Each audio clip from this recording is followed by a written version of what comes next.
안녕하세요. 저는 딸 하나를 둔 60대 엄마입니다. 저희 친정은 워낙에 잘 사는 집이었어요. 어릴 땐 동네 안에서 유일한 기와집에 친구들은 보리밥을 먹을 때도 전 쌀밥을 먹었을 정도로 부유한 편이었죠. 결혼 전엔 친정 덕분에 고생 한 번 안 하고 살았습니다. 대학에도 갈 수 있었지만 공부에 흥미가 없어 고등학교 졸업 후 회사 생활을 하다 남편을 만나게 됐습니다. 저에게 첫눈에 반했다는 남편의 열정에 넘어가 결혼을 했고 예쁜 딸아이가 태어났습니다. 아이가 태어나면서 전 자연스럽게 일을 그만둔 상태였습니다. 문제는 어느 날 갑자기 남편도 일을 관둬버렸다는 겁니다. 딸이 태어난 즈음 남편은 직장 생활이 잘 안 맞는다며 상의도 없이 사표를 내고 오더니 사업이 하고 싶다는 거예요. 직장에 다닌 지 몇 년 되지도 않았으니 퇴직금이랄 것도 몇 푼 되지 않았습니다. 그래서 겨우 퇴직금 받은 거로 사업이라도 하겠다는 거야? 그러지 말고 저 장인어른께 좀 부탁하면 어떨까? 대체 무슨 돈으로 사업을 할 거냐고 물으니 친정을 들먹이더라고요. 친정에 손 내밀 생각은 절대 하지 말라고 했지만 이미 사표까지 쓴 남편이 집안에 청승마저 앉아있는 걸 보고 있자니 두 손 놓고 있을 수도 없더라고요. 결국 전 친정에 부탁해 남편의 사업 자금을 빌렸습니다. 조금도 아니고 거금이었습니다. 친정에선 이제 막 자식까지 낳은 딸이 길바닥에 내앉을까봐 있는 돈 없는 돈까지 다 끌어다가 남편의 사업 자금에 보태주었어요. 전 남편에게 신신당부했습니다. 여보, 이 돈은 절대 날려먹으면 안 돼. 이 돈이 어떤 돈인지는 당신이 더 잘 알지? 걱정 마 여보. 내가 반드시 성공해서 장인 장모님도 호강시켜 드릴게. 남편의 호기로운 다짐을 믿었습니다. 그러나 몇 년도 못 가 남편은 사업 자금을 전부 탕진했고 결국 우리 가족에게 남은 것은 빚뿐이었습니다. 남편의 화병으로 인해 술만 먹는 상황에서 저라도 돈을 벌어야 했습니다. 그래도 그때까진 괜찮았어요. 남편도 아직 젊으니까 마음만 잘 추스르면 다시 재기할 수 있을 거라고 믿었으니까요. 때때로 견딜 수 없는 날에도 똘똘한 딸이 무럭무럭 자라고 있어서 견딜 수 있었습니다. 그러나 남편은 화병을 이기지 못하더니 결국 암에 걸리더라고요. 치료비를 감당할 수 없어 시댁에 연락도 했지만 대차게 거절만 당했습니다. 어머니, 저희 형편 아시잖아요. 어머니 아들 이번 달에 수술해야 하는데 조금이라도 좀 도와주세요. 니들은 보험도 안 들어놨니? 아플 때 대비해서 보험을 들어놨어야지. 내가 니들 줄 돈이 어딨어? 꼭 늙은 시애미 주머니까지 털어먹어야겠냐? 보험은 꿈도 꿀 수 없는 형편이었습니다. 시어머니는 이후 전화번호까지 바꾸더니 저희 연락을 완전히 거부했습니다. 결국 남편의 빚에 병원비까지 숨이 턱턱 막혔지만 사랑스런 딸 때문에 견뎠습니다. 남편은 3년을 투병한 뒤 세상을 떠났는데 그때가 아주 딱 죽고 싶다 싶은 시기였습니다. 남편의 장례를 마친 뒤 어린 딸의 손을 잡고 나오는데 갈 데가 없더라고요. 친정과도 소원해진 상태였고 남편의 병원비로 월세집 보증금까지 뺏어 쓴 상태였습니다. 버스 정류장에서 어린 딸을 끌어안은 채 얼마나 울었는지 모릅니다. 그래도 딸은 키워야만 하니까 이젠 보증금도 없는 월세집에서 버티고 버티며 안 해본 일이 없습니다. 그러던 어느 날 일을 마치고 돌아와 보니 딸이 얼마 안 되는 우리 짐과 함께 문 앞에 쪼그려 앉아 있더라고요. 참다 못한 주인 아줌마가 우리 짐을 정리해서 밖에다 내놓곤 열쇠를 바꿔버린 거였어요. 가슴이 미어졌습니다. 어릴 때부터 뭐 하나 제대로 해준 적이 없어서 그런지 딸은 또래 아이들보다 체구도 작고 몸도 약했어요. 제가 할 수 있는 건 좋은 환경에서 숙식을 제공해주는 일을 찾는 것뿐이었습니다. 그러다 평창동 대저택 식모 자리를 알게 됐죠. 그 댁으로 면접을 가는데 아, 어찌나 떨리던지요. 부잣집 딸 소리만 들어봤지 식모 소리는 들어본 적이 없었으니까요. 아이가 하나 있으시다고요? 예, 사모님. 딸인데 아주 얌전하고 똑똑합니다. 어, 딸이에요?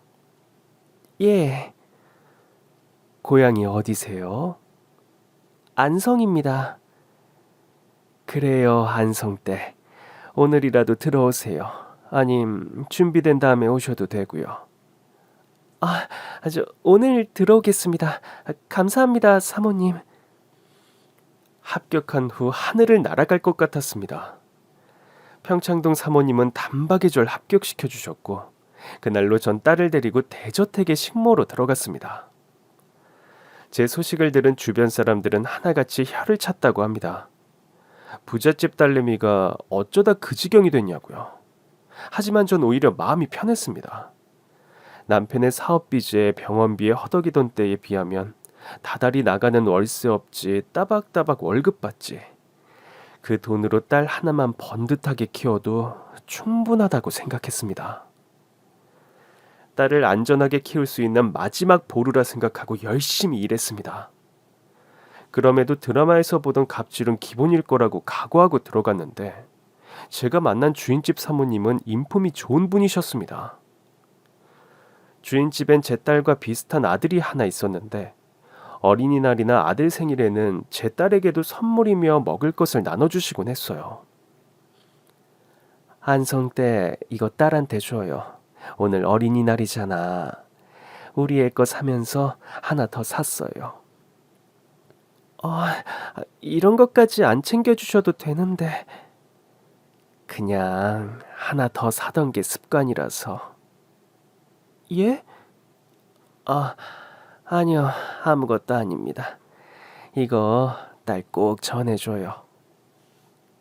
비록 식모살이였지만 좋은 주인댁을 만난 덕에 딸도 어엿한 성인이 되었습니다. 딸은 중학교에 입학할 즈음부터 기숙사에 있는 학교에 다녔어요. 그 사이 저도 주택 청약이며 적금을 조금씩 넣었던 것들이 모여 작은 평수의 아파트도 분양받게 되었습니다. 명절이나 분기마다 보너스까지 넉넉하게 챙겨주시던 사모님 덕분이었죠. 조금씩 사는 게 안정되어 가던 즈음 딸이 기쁜 소식을 알려왔습니다. 엄마, 나 결혼하려고. 어머, 정말? 응, 엄마만 괜찮으면 조만간 데리고 올게. 마침 저도 아파트를 분양받아 평창동에서 나와 살기 시작한 때였습니다. 처음엔 듣고도 믿기지 않아서 얼마나 울었는지 모릅니다. 어렵게 키운 딸이 장성해서 결혼을 한다는데 기쁠 수밖에요. 어떤 사람이야? 만나보면 알아. 그래도 좋은 데가 있었을 거야. 그거야 뭐 다 좋지. 딸이 예비 신랑 얘기를 하며 얼굴을 붉히는데 꿈만 같더라고요. 우리 모녀에게도 이런 날이 오는구나 싶어 손을 맞잡은 채 밤새워 이야기를 나눴습니다. 그런데 긴장이 풀린 탓인지 그 즈음에 제가 장염을 호되게 앓았어요. 감기 몸살에 장염까지 오래 앓으면서 예비 사위와 만나기로 한 날까지 차도가 없어 고생을 했죠. 그럼 어떡하지? 엄마한테 인사시키고 바로 상견례 잡으려고 했는데. 사이가 온다는데 빈손으로 맞을 수도 없고 그러지 말고 상견례 날짜를 그냥 잡는 건 어때? 말도 안 돼. 엄마한테 인사도 없이? 엄마는 전문직이기만 하면 돼. 그래도 말도 안 돼.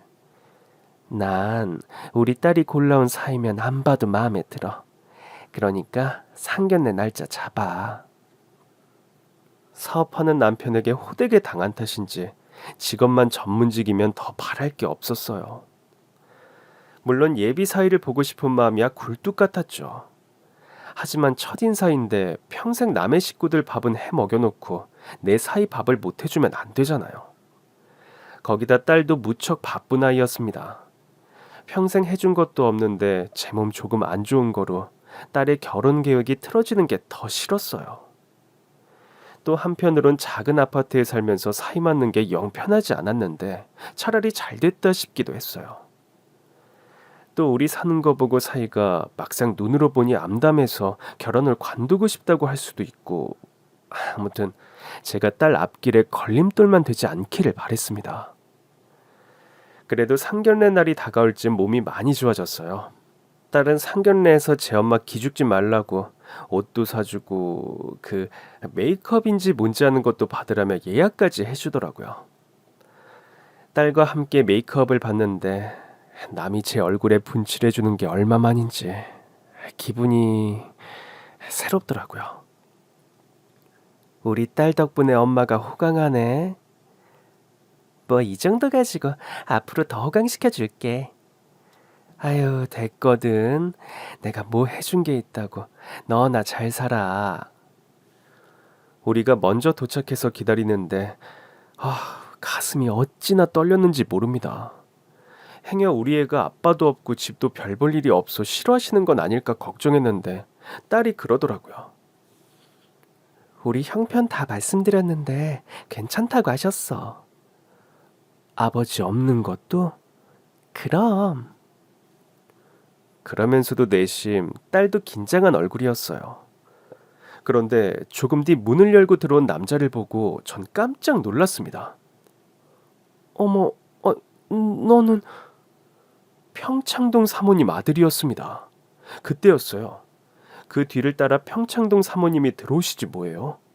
사모님 모자가 식사를 하러 나왔나 착각이 들 정도였습니다.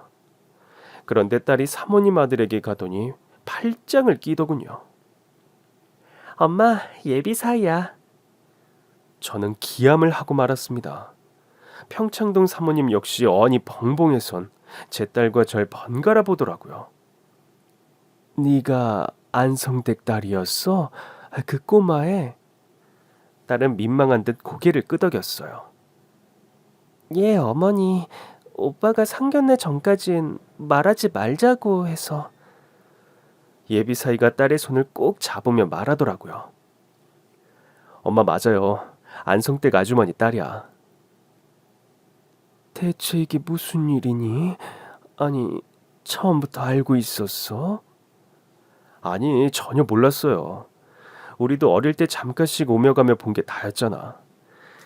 대학에서 첫눈에 반했는데 알고 보니 안성댁 아주머니 딸이더라고. 예비 사위는 절 향해 정중하게 인사를 했습니다. 어머니, 사위로 처음 뵙겠습니다. 사위는 무슨 사위? 사모님이 그렇게 큰 소리로 화를 내는 건 처음 봤습니다. 사모님은 기가 찬다는 듯 앞에 있던 물을 벌컥벌컥 마시더니 절 봤어요. 안성댁 정말 몰랐어요? 아유, 사모님, 제가 낯짝이 두꺼워도 정도가 있지. 이 사실을 알았으면 매일 뵙는 사모님 앞에서 어떻게 아무렇지 않게 굴었겠어요. 그러자 사모님 아들이 사이에 끼어 말리더라고요. 엄마, 장모님도 전혀 모르셨어. 너 자꾸 장모님 할래? 아직 결혼도 안 했는데 웬 장모님이야? 두 아이 모두 어쩔 줄 몰라 하더라고요. 어머니, 저희 정말 대학에서 선후배로만 알고 만났어요. 오빠가 저한테 첫눈에 반했다고 해서 사귀기 시작했는데 하루는 저희 엄마한테 인사를 하고 싶다고 그러더라고요. 그래서 제가 솔직하게 말했어요. 저희 엄마 식모살이 하신다고. 그런데 오빠가 괜찮다고 하더라고요. 자기 집에도 식모 아주머니 계시는데 자기도 그렇고 부모님도 그렇고 식모 아주머니한테 함부로 한 적도 없다고요. 다 직업이고 사정이 있는 건데 괜찮다고. 아주 그래서 데리고 갔는데 거기가 저희 집이더라고요. 전 입이 쩍 벌어지고 말았습니다. 이런 일이 일어날 거라고 누가 예상했겠어요. 그것도 딸의 예비 신랑 앞에서 상견례 날 사돈으로 집주인 사모님을 만나다니요. 얘기를 듣던 사모님은 한숨을 푹 내쉬더니 딸에게 말했습니다. 아휴, 어쩐지 널 처음 보는데 낯이 익다 했어. 난 그게 내 가족이 되려고 마음이 가는 건 줄만 알았지. 어쩐지 네가 내 가족이 될 것 같아서. 그래서 네 조건 같은 거 하나 안 보고 네가 성실하게 공부해서 의대 간 것만 좋게 봤는데 네가 안성댁 딸이었을 줄이야. 저기 안성댁, 안성댁은 이 상황이 받아들여져요? 아니요, 사모님, 전혀요. 저도 뭐가 어떻게 된 건지 전혀 모르겠어요. 기가 찬 건 저도 마찬가지였습니다. 주택 청약에 당첨되면서 딸이 저에게 부탁했습니다. 엄마, 이제 식모일 그만하면 어떨까? 내가 용돈도 좀 주고 엄마 조금 있으면 연금도 나오잖아. 하지만 뭐 해준 게 있다고 딸에게 용돈 받는 게 편하지 않았어요. 그래도 딸이 의사인데 엄마가 식모인 건 너무하나 싶기도 하고 딸이 좀 부끄러울 수 있겠다 싶어서 사모님께 그만두겠다고 말씀을 드렸죠. 제 맘 같아선 10년도 더 할 것 같은데 딸이 이제 식모는 그만하는 게 어떠냐고 그러네요. 저 그동안 많이 신경 써주셨는데 죄송해요. 사람 구할 때까지만 있을게요. 사모님은 너무나 섭섭해 하셨습니다. 나야 안성댁이 아파트도 분양받고 다 잘 풀려서 나가는 건데 축하해 줄 수 있죠. 근데 내가 안성댁 손맛에 너무 길들여져서 바깥 양반 떠나고 말동무하며 지낼 사람이라곤 안성댁 뿐이었는데 이 마음이 좀 그렇네. 저라고 왜 정이 안 들었겠어요. 처음엔 식모로 들어왔지만 이젠 눈만 봐도 척척. 사모님이 뭘 드시고 싶어 하는지 알아맞힐 정도로 쿵짝이 잘 맞던 사이였어요. 그러지 말고 안성댁 주에 며칠이라도 와서 반찬 좀 만들어줄 수 있어요? 그러면 안성댁도 계속 돈도 벌 수 있고 나도 좋고 이런 게 누이 좋고 매부 좋은 거잖아. 전 고민 끝에 그러겠다고 했습니다. 대신 딸에겐 비밀이었어요. 일주일에 서너 번씩 가서 몇 시간씩 반찬 좀 만들어드리고 돈도 벌고 저에겐 이보다 좋은 일이 없었습니다. 그러나 딸이 들으면 또 난리를 칠 테니 차라리 비밀로 하자 싶더라고요. 전 아차 싶었습니다. 그럼 너 내가 계속 평창동 가는 것도 알고 있었어? 제 말에 딸은 눈이 휘둥그레졌습니다. 엄마가 평창동에 왜 가? 설마 오빠네 집 말하는 거야? 엄마, 아직도 식모일하고 있었어? 딸이 따져 묻는데 할 말이 없더라고요. 알고 보니 제가 말 안 했어요. 안석댁 아주머니가 딸이 반대해서 일 관두신다는 얘기 들었거든요. 근데 어머니가 반찬만 좀 해달라고 붙잡으셨다고 비밀이라고 하셔서 오빠! 이미 깨질 대로 다 깨진 판이었지만 제가 입을 놀리는 바람에 여전히 식모 노릇을 하고 있다는 것까지 들키고 말았습니다. 딸이 그만두라고 했을 때 그만뒀어야 했던 걸까요? 그렇다 한들 제가 그 집의 식모였단 사실이 없어지는 것도 아니었습니다. 식모 노릇하며 살았어도 딸이 의대에 갔단 이유 하나로 식모 노릇도 훈장처럼 여기고 살았습니다. 어려운 형편이라고 다들 의대 가는 것도 아닌데 열심히 공부해준 딸에게도 너무나 고마웠어요. 딸이 사모님 아들이 같은 의대생인 건 알고 있었습니다. 사모님 아들이 먼저 들어갔고 2년 뒤에 제 딸이 들어갔으니까요. 그러나 사모님에게도 내색 한 번 한 적 없었습니다. 그러고 보니 사모님 아들이야말로 저에게 내색 한 번을 안 했더라고요. 근데 넌 왜 말을 안 했어? 난 네가 말을 안 해서 네가 우리 딸이랑 학교에서 만났을 거라고는 생각도 못했다. 연애할 땐 저희 둘의 관계만 생각하고 싶었어요. 사실 꼭 연애한다고 결혼하는 것도 아니고 저흰 정말 저희 둘만 봤어요. 그렇게 당당했으면 왜 말을 못해? 결혼하려고 보니까 두 분이 좀 불편할 수 있겠다 싶긴 해서 두 분? 지금 이 상황이 나랑 안성댁만 불편하니? 사모님은 다리에 힘이 풀린 듯 의자에 앉았습니다. 충격이 쉽게 가시지 않았는지 휘청거리기까지 하셨어요. 아들이 냉큼 가서 부축했지만 사모님은 그 손을 매섭게 쳐냈습니다. 너희 둘, 이 결혼이 가당키나 하다고 생각해? 너무 한쪽이 키우는 결혼이잖아. 엄마, 결혼은 우리 둘이 하는 거잖아요. 그럴 거면 상견례 자리는 왜 마련했어? 왜 지금까지 비밀로 하다가 이 사단을 만드냔 말이야. 엄마, 사단이라니. 난 어쩌면 엄마랑 아주머니가 좋아할 수 있다고 생각했는데? 뭐? 사모님 아들이 눈치 없는 소리를 해댔고 딸이 말려봤지만 소용이 없었습니다. 아니, 두 분 오래 보셨잖아요. 아예 초면인 사돈보단 서로 왕래하며 살기도 좋고. 결국 제가 입을 다물게 해야 했습니다. 그만해. 어머님 속상하시건 나도 이해해. 나도 이렇게 놀라운데 어머니는 오죽하시겠어? 조용히 좀 해. 일찍이 말이나 했으면 청이라도 안 좋지. 내가 니들 결혼 준비할 생각에 얼마나 행복했는지 아니? 사모님의 말을 끝으로 한동안 정적이 흘렀습니다. 저라도 무슨 말을 보탤 수 있었겠어요. 바로 어제까지 반찬 해드리고 말동무하던 평창동 사모님이 예비 사돈이라니. 아니, 결혼은 깨진 거나 다름없었어요. 전 상심할 딸 생각에 마음이 아팠습니다. 저야 식모 맞으니까 식모 취급당해도 싸지만 제 딸은 그 어려운 환경에서도 돈을 퍼다줘도 못 간다는 의대까지 갔는데 못난 엄마 때문에 이런 대우를 받는 게 서럽더라고요. 한참을 부들부들 떨기만 하던 사모님이 애들을 설득하기 시작했어요. 난 니들을 믿었다. 이제 너희 둘 다 의사 면허 따서 어엿한 의사니까. 며느리 집안이야 뭐 어떠냐 싶었어. 형편이 어렵게 자란 게 잘못도 아니고 니들 둘이 좋다니까 반대할 이유가 없다고 생각했다.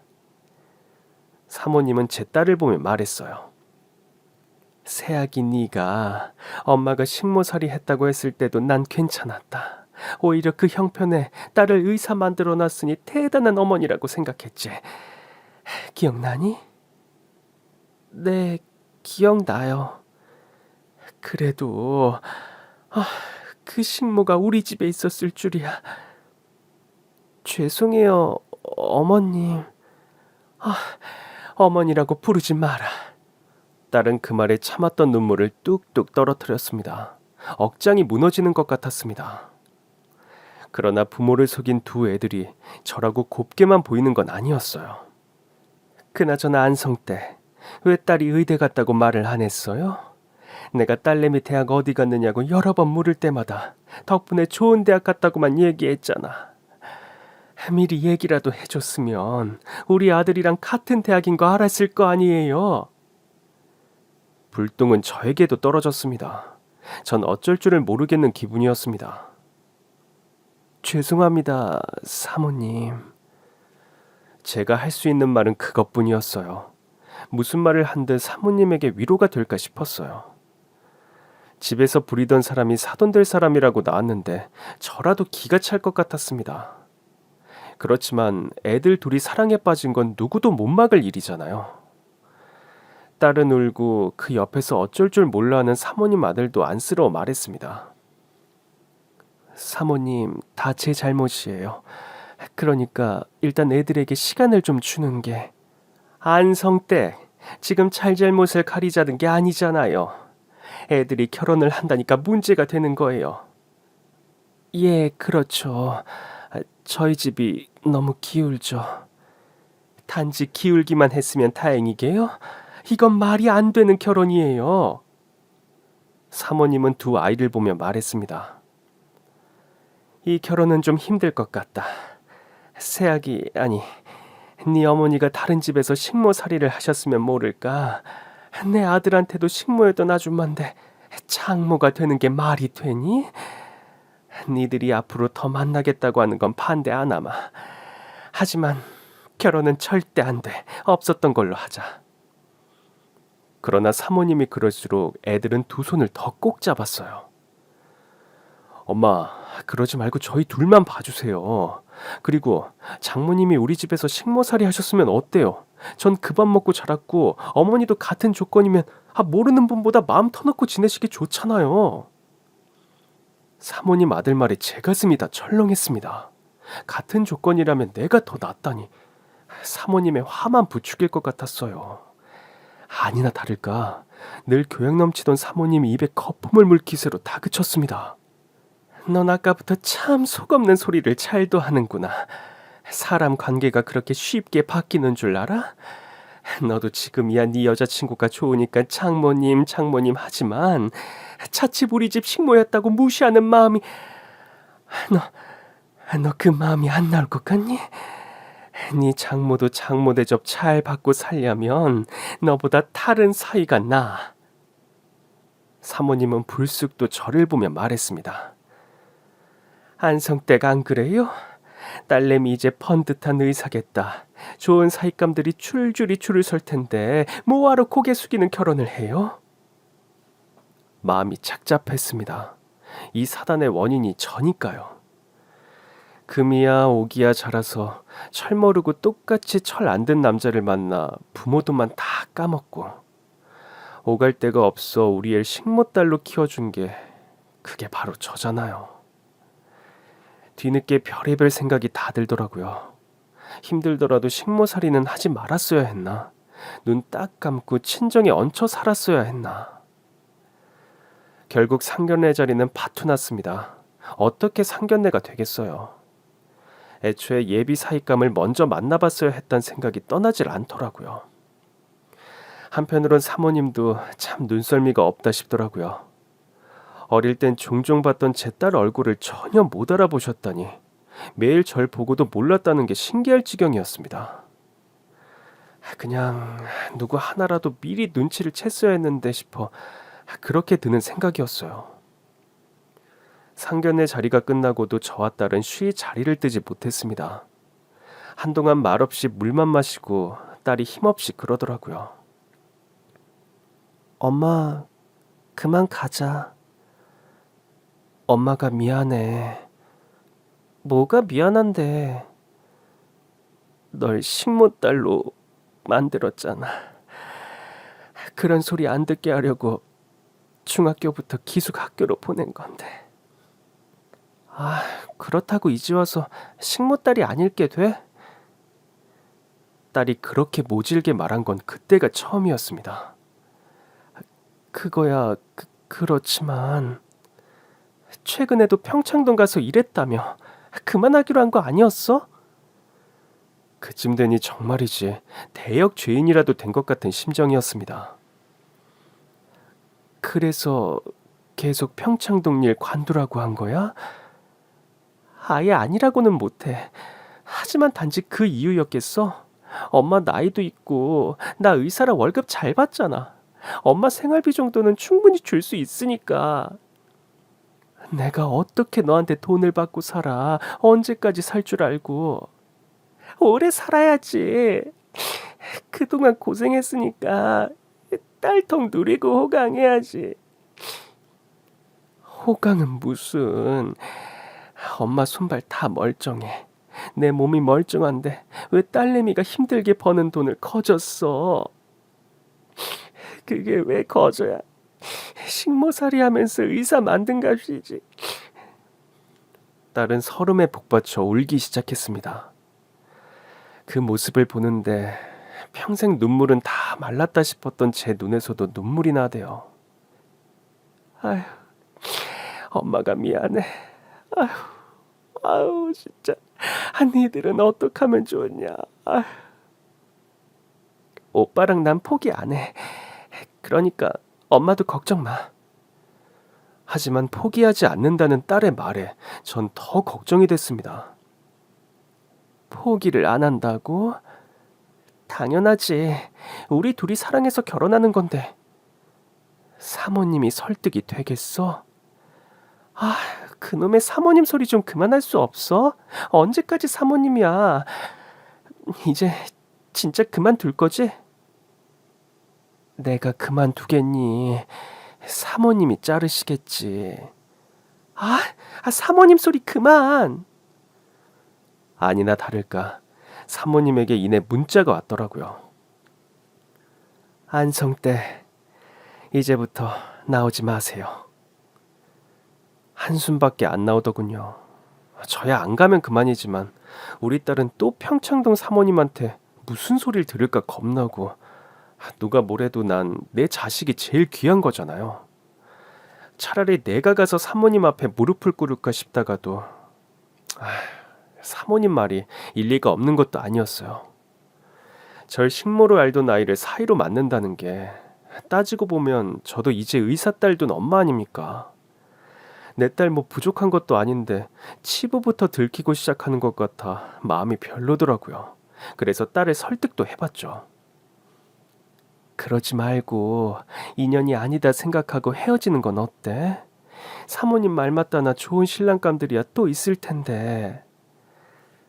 엄마, 나 이 사람 아니었으면 결혼할 생각도 없었어. 엄마가 아빠 만나 고생한 거 내가 다 봤잖아. 이 사람 아니면 결혼 안 하고 의사로 먹고 살래. 뭐? 그래도 하나보단 둘이 낫지. 그러니까 엄마라도 우리 응원해줘. 눈앞이 까마득했습니다. 사모님의 반대를 이기고 어찌어찌 결혼까지 했다 쳐도 평창동 사모님과 사돈이라니, 그분 앞에서 고개도 못 들고 살 것 같더라고요. 그분 덕에 갈데없는 몸으로 돈 벌어 아파트까지 분양받은 제가 어떻게 그분과 동등한 입장이 되겠어요. 우리 입장은 생각도 못하는 딸과 사모님 아들 모두 철딱서니가 없다 싶었지만, 둘이 사랑한다는데 남의 입장이 뭐가 중요하겠어요. 그날 집에 돌아가 밤새 고민했습니다. 평창동 일도 잘렸겠다. 그래도 용돈은 제가 벌어야 하니 다른 집 일을 구할 생각이었어요. 그런데 제가 나이가 많다 보니 일이 잘 안 구해지더라고요. 겨우 구한 곳이 지방에 있는 집이라 어쩔 수 없이 또 다른 집에서 식모살이를 하게 됐습니다.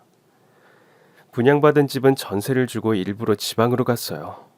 식모일이 저에겐 익숙한 일이기도 하고 이참에 딸에게서 더 멀어져 줘야겠다 싶어서 택한 일이었습니다.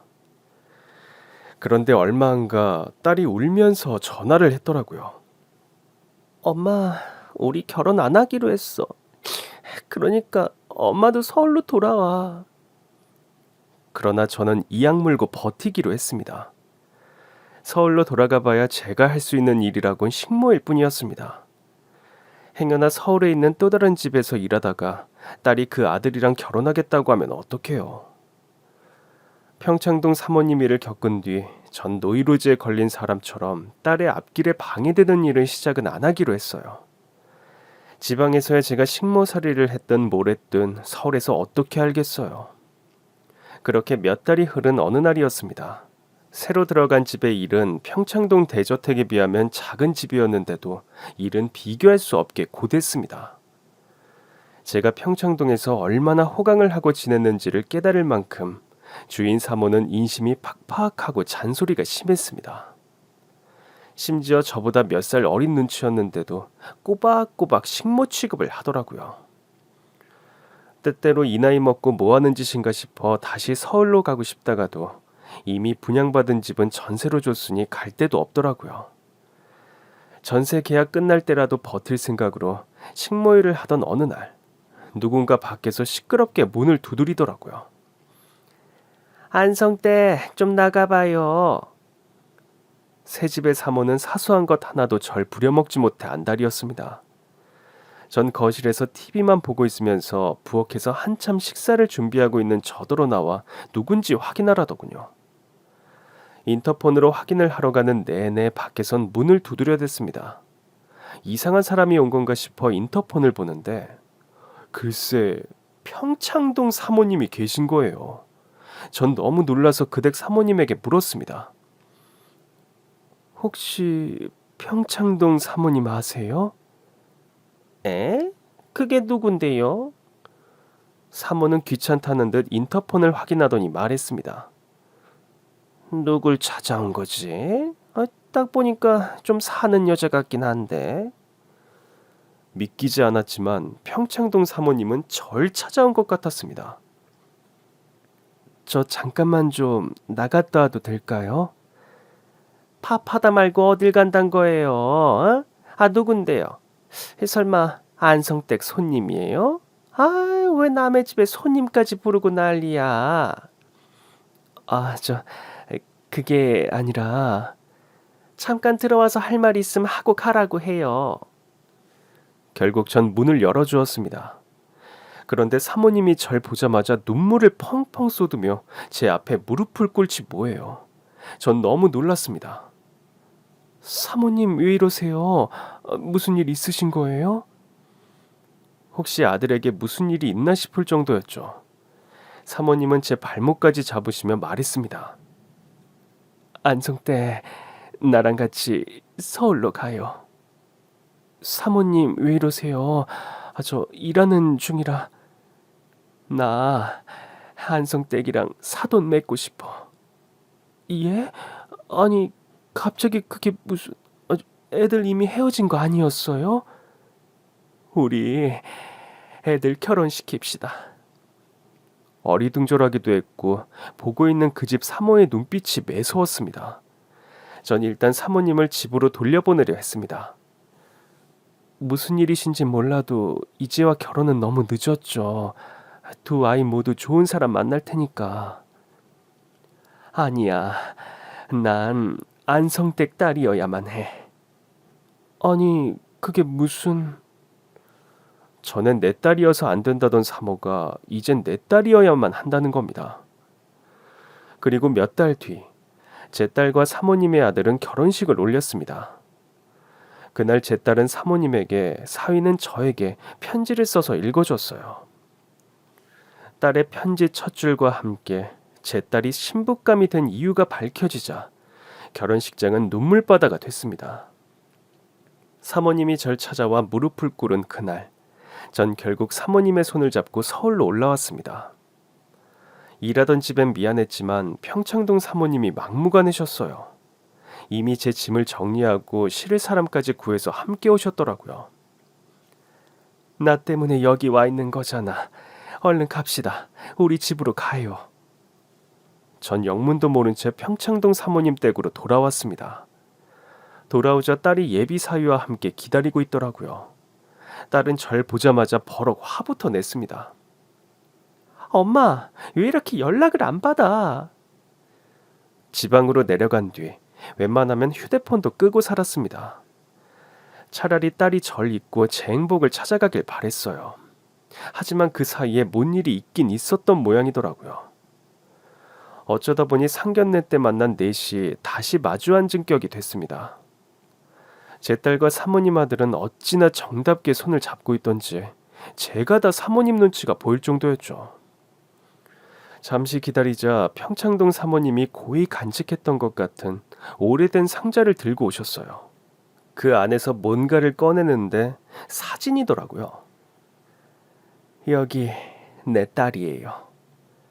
그러면서 보여주신 사진은 웬 어린 여자아이의 사진이었어요. 이상하다 싶었죠.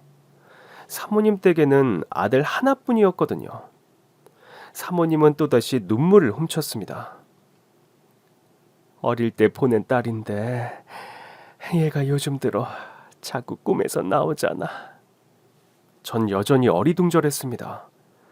갑자기 지방에 있던 사람을 끌고 올라와선 옛 이야기를 꺼내는 이유를 알 수 없었어요. 더더구나 딸과 사모님 아들의 결혼 얘기를 하는데 왜 죽은 딸의 사진을 꺼낸 건가 싶었죠. 우리 새아기 어릴 때 심장 이식 받은 적이 있죠. 어느새 제 딸은 다시 우리 새아기가 돼 있었습니다. 그걸 어떻게... 예, 있죠. 그 끔찍했던 시절을 어떻게 잊겠어요.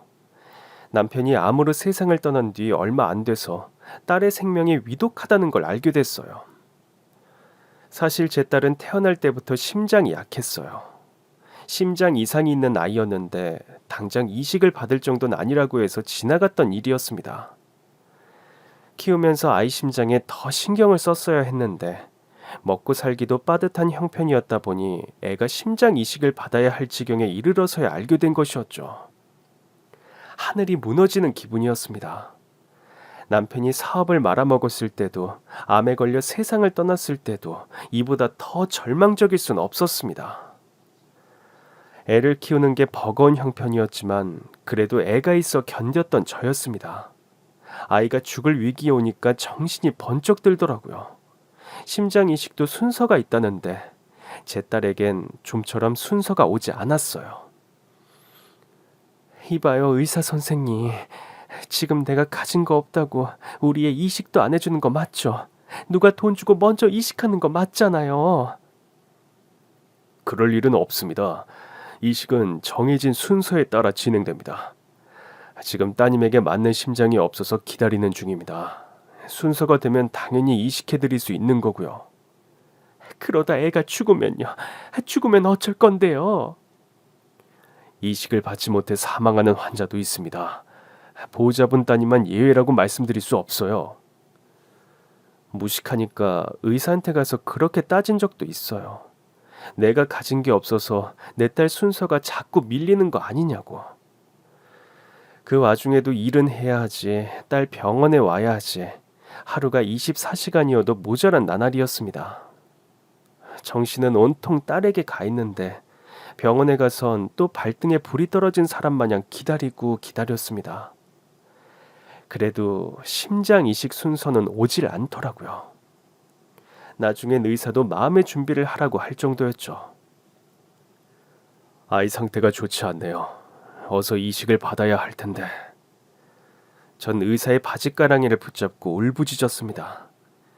선생님, 우리 아이 좀 살려주세요. 제 심장 제가 떼줄게요. 그러니까 우리 애만큼은 제발 살려주세요. 그러나 때를 쓴다고 해결이 될 일이 아니었습니다. 피가 마르는 나날이 지나고 또 지났습니다. 아이는 기특하게도 계속 버텨주고 있었어요. 그렇게 희망이 다 사라졌다고 생각하던 어느 날, 담당 의사 선생님이 복도에 주저앉아 있던 저에게 달려오셨습니다. 보호자분, 아이 심장 이식 지금 받을 수 있을 것 같아요. 조금 전 딸과 비슷한 나이의 아이가 교통사고로 죽었다는 소식이었어요. 전 가슴이 철렁했습니다. 딸이 이식을 받는다고 하니 너무나 기뻤지만 동시에 또 남의 집 귀한 자식이 세상을 떠났다는 말에 가슴이 아프더라고요. 그럼에도 그땐 남의 자식 죽었다는 슬픔보단 제 딸을 살릴 수 있다는 기쁨이 앞섰습니다. 결국 딸은 심장 이식을 받는 데 성공했고 건강하게 퇴원했습니다. 이후로 심장 때문에 골치 아픈 일이 없어서 얼마나 다행이었는지 몰라요. 제 아빠의 암투병부터 저까지 병원 신세를 자주 졌던 딸은 자연스럽게 의대 진학을 꿈꾸기 시작했습니다. 남편과 아이가 아플 때만 해도 그저 위기인 줄 알았는데 제 딸은 병원에서 열심히 일하는 의사 선생님들을 보며 꿈을 키웠더라고요. 그래서 전 딸이 몇 월 며칠에 심장 이식을 받았는지도 기억하고 있었어요. 딸이 새로 태어난 날이나 다름이 없었으니까요. 제 얘기를 듣던 평창동 사모님이 또 눈물을 흘리더라고요. 그날이 혹시 3월 15일이에요? 아니, 그걸 어떻게 하셨어요? 사모님이 제 딸이 심장 이식 받은 날을 알고 있더라고요. 혹시 딸이 가르쳐드렸나 싶어 딸을 보는데 딸도 눈물을 흘리고 있었습니다. 내가 정말 무슨 죄를 지은 건지 알 수가 없네. 우리 딸 심장이 안성댁 딸 가슴에서 살아있는 것도 모르고. 예? 사모님은 어린 딸 사진을 애틋하게 어루만지며 말했습니다. 그날 우리 딸이 교통사고로 세상을 떠났거든. 사모님은 한동안 말을 잇지 못했습니다. 한참을 울던 사모님은 아들과 제 딸의 위로를 받으며 눈물을 그쳤습니다. 그날 애가 사거리에서 버스에 치였단 얘기를 듣는데 세상이 다 까매지더라고요. 보모가 아이를 데리고 집으로 오던 길이었는데 아차 하는 순간에 애가 차도로 뛰어든 거야. 손써볼 틈도 없이 애는 그 자리에서 즉사하고 시신이 된 애를 보는데 지금도 그 생각을 하면 온몸이 떨려. 사모님은 실제로도 손을 덜덜 떨고 있었습니다. 그렇게 아이 죽고 영안실 앞에 멍하니 있는데 간호사가 와선 그러는 거예요. 정말 죄송한데 사망한 아이의 심장을 기증해 주실 수 있느냐고. 가슴이 턱 막히더라고. 그땐 냅다 소리 질렀어요. 지금 그게 자식 보낸 부모한테 할 소리냐고. 꼴도 보기 싫다고 저리 가라고 하는데도 그 간호사가 절박하게 그러는 거야. 비록 내 딸은 손써볼 수 없이 세상을 떠났지만 내 딸의 심장으로 다른 아이 한 명은 살 수도 있다고. 처음 30분은 곧 죽어도 싫다고만 했어요. 근데 저 멀리서 그 간호사가 발을 동동 구르며 기다리고 있는 걸 보는데 부럽더라고. 예? 부러웠다고요? 부러웠어요. 심장 이식을 기다리는 부모가 너무 부럽더라고. 내가 그 입장이었으면 어땠을까? 그런데 그 생각을 하다 보니까 내가 그 입장이면 지금 피가 마를 것 같은 거야. 사모님의 말대로였습니다. 그 시간 전 피가 마르는 심정으로 심장 이식을 기다리고 있었어요. 결국 내가 가서 말했지. 심장 이식 해주겠다고. 이미 세상을 떠난 내 아이 좋은 데 가라고. 네 남은 생명이라도 나눠주고 가라. 그런 심정이었는데 사모님은 그 말을 하면서 가슴기에 옷을 부여잡고 있었습니다. 저라도 왜 모르겠어요. 자식 생각에 가슴이 옥죄는 그 심정을. 저도 모르게 사모님의 손을 꼭 잡았습니다. 사모님도 그 손 위에 손을 포개더니 엉엉 우시더라고요. 내가 걔를 잊고 지냈어요.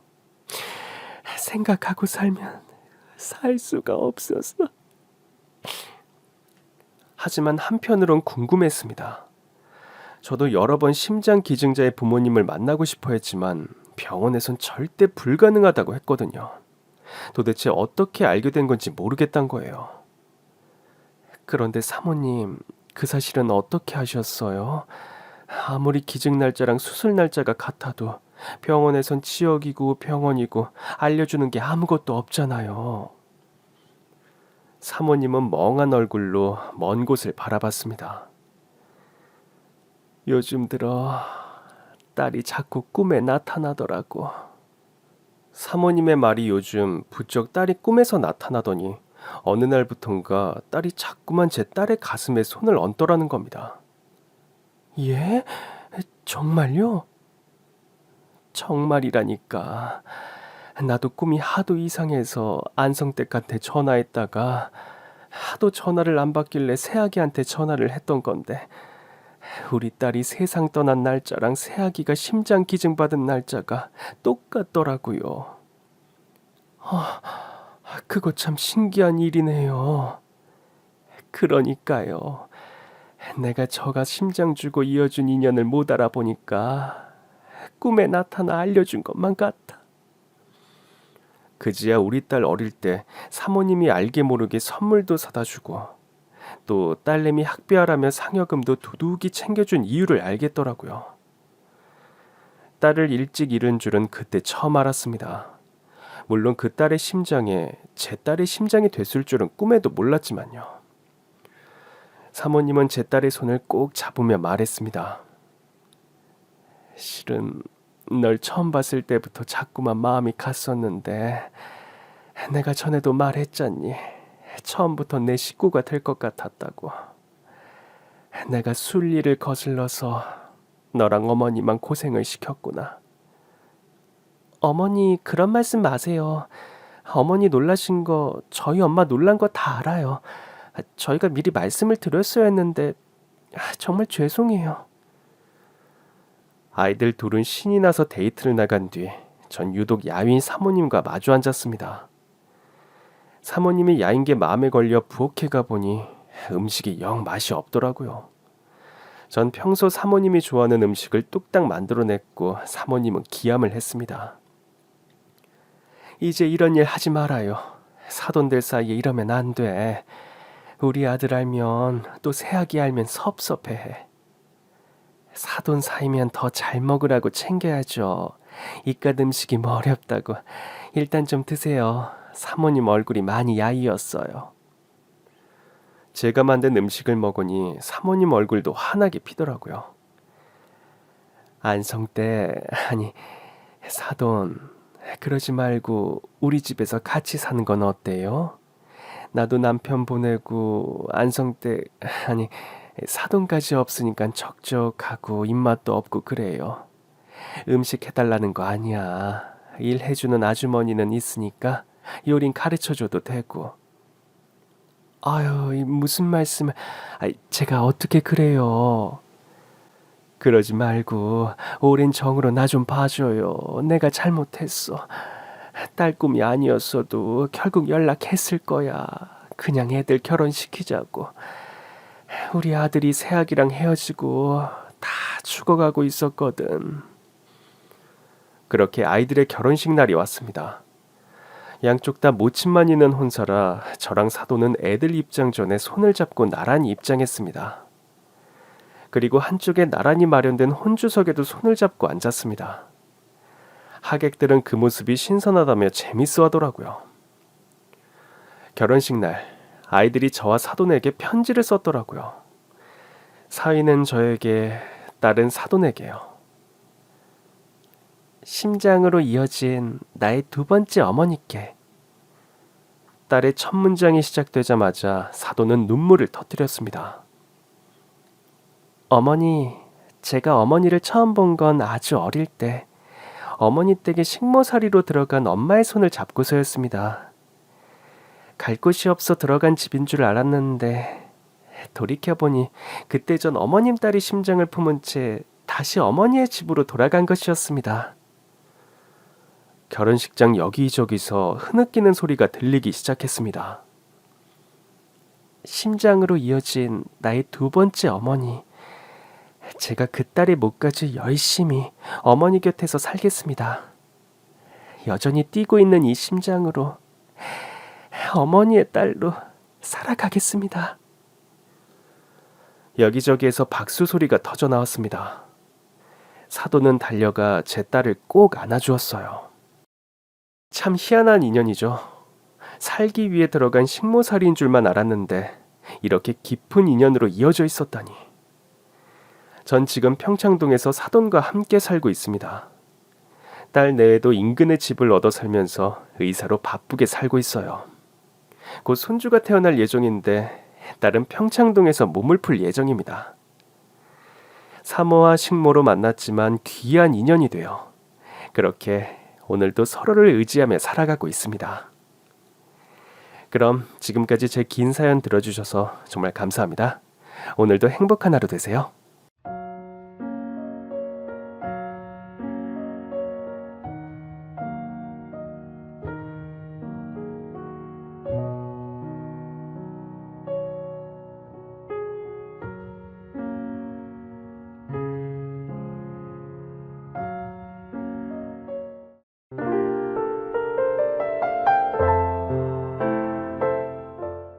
안녕하세요. 저는 30대 초반의 여자이고 결혼 1년 차가 되어가는 새댁입니다. 남편과 저는 공무원 커플로 임용받아 한 부서에 근무를 하면서 연애를 하고 결혼까지 꼴이 나게 된 경우입니다. 경선이 너는 이제 결혼까지 했으니 인생 목표 거진 다 이뤘네? 친구 같은 딸내미만 한 명 생기면? 너 알다시피 내 꿈이 별로 특별하지도 않고 소박했잖아. 평범하게 사는 게 얼마나 어려운 일인데. 난 아직 취준생이라 그런가 결혼까지는 생각도 잘 안 드는데. 너 다니던 공기업 때려치우고 다시 로스쿨 들어가서 그런 거지. 네가 능력이 없는 건 아니잖니? 그래도 요즘 보면 네가 제일 부럽더라. 벌써 자가도 마련했지. 성격 잘 맞는 애처가 남편에 안정적인 직업까지. 한 가지 치명적인 스트레스가 있잖아.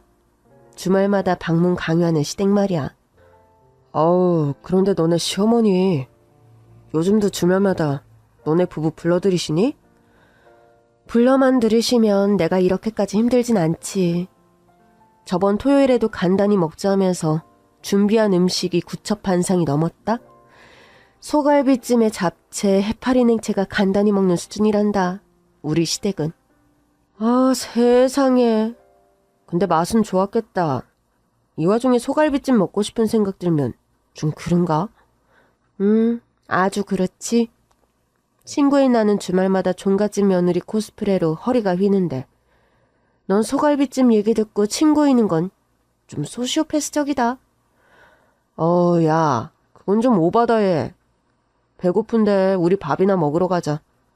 저기 갈비집 보이는데 간만에 소갈비 어때? 그래, 식욕이 무슨 죄겠니? 남자친구가 효자일 때 이런 사태를 알아보지 못한 내 어리석은 식견이 죄지. 저희 남편은 요즘 보기 드문 효자입니다. 연애할 때는 눈에 콩깍불이 씌어서 그런가 남편의 그런 면들도 좋게만 보였어요. 얘, 너 남자친구 다 좋은데 좀 마마보이 기질 있는 거 아니야? 너 보기에 그러니? 저번에도 너랑 같이 식당에서 밥 먹으면서 이 집 맛있다며 자기 엄마 모시고 온다고 몇 번을 말하더니 오늘도 여기 부모님 모시고 또 온다고 난리잖아.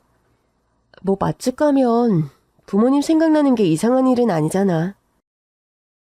그거야 속으로 조용히 생각하면 될 일이지. 매번 사람들 앞에서 오픈까지 할 일이냐고. 여자친구랑 여친 친구들 앞에서. 뭐, 지 부모님한테 잘하면 우리 부모님께도 잘하겠지. 안 그래? 네 말도 일리는 있는데 결혼 전에 단둘이 잘하는 게 필요해 보인다. 무슨 단둘이를 해야 하는데? 우리 언니가 효자한테 시집가서 주말이 없잖니. 금요일 저녁만 되면 시어머니 전화와서 이번 주말에도 올 거지? 좀 와야 한다. 뭐 못 가는 핑계 대면 몸 안 좋다 거짓말까지 하면서 끝끝내 아들 내외 불러들여서 우리 언니 회사 다니는데 요즘은 주말에도 불어 회사 나가서 일하잖아. 시댁 가기 싫어서. 설마 우리 시댁도 그럴까? 지금 남친이랑 주말마다 데이트하는데 시댁에 오란 소리 한 번도 없었는데. 야, 결혼도 전인데 그러면 그게 정상이냐? 우리 언니 시댁도 결혼 전엔 안 그랬어. 결혼하고 나서 바로 태도 돌변한 시댁인 경우지.